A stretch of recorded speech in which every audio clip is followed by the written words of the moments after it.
ও মাই god, এ কি batting করলো Sunil Narine. হ্যাঁ বন্ধুরা, সুনীল নারিন এবং ফিল সল্টের দুর্ধর্ষ ব্যাটিংয়ে 98 রানের বড় ব্যবধানে জয় পেল কেকেআর। হ্যাঁ বন্ধুরা, এই ম্যাচটি জেতার পর কেকেআর পয়েন্টস টেবিলে কোথায় রয়েছে এবং এই ম্যাচে সুনীল নারিন সহ অন্যান্য ক্রিকেটাররা কত রান বানালো এবং কারা কয়টি করে উইকেট পেল, এই সমস্ত তথ্য কিন্তু এই ভিডিওতে আমরা আলোচনা করব।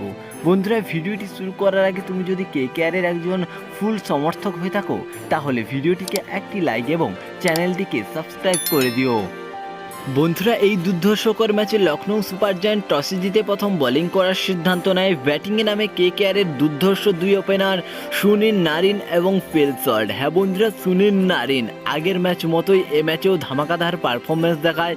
39 বলে 81 রানের দুর্ধর্ষ ইনিংস খেলে, যার মধ্যে 6টি 4 এবং 7টি ছক্কা রয়েছে এবং তার সঙ্গে সঙ্গ দেয় ফিল সল্ট।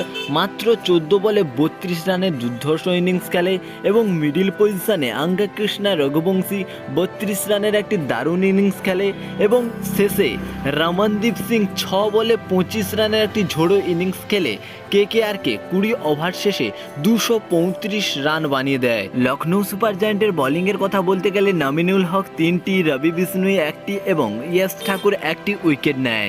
এই রানটি চেস করতে নামে লখনৌ সুপার জায়ান্টের দুই বিধ্বংসী ব্যাটসম্যান KL রাহুল এবং কুলকার্নি। KL রাহুল 25 রানের একটি ইনিংস খেলে আউট হয়ে যায় এবং মিডিলে স্টয়নিসের 36 রানের ইনিংস ছাড়া আর কেউই রান বানাতে পারেনি। শেষ পর্যন্ত 16 ওভার 3 বলে 137 রানে অল আউট হয়ে যায় লখনৌ সুপার জায়ান্টের দল।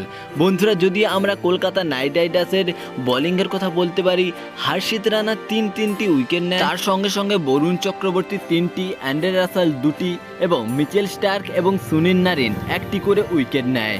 বন্ধুরা, এই ম্যাচটি কিন্তু কলকাতা নাইট রাইডার্স শেষ পর্যন্ত 98 রানের বড় ব্যবধানে জয়লাভ পায়। বন্ধুরা, এই বড় জয়লাভের কারণে পয়েন্টস টেবিলে কিন্তু বিশাল পরিবর্তন দেখা গেছে। পয়েন্টস টেবিলের কথা যদি আমরা বলে থাকি, কেকেআর 2 নম্বর থেকে 1 নম্বর পজিশনে এসে গেছে।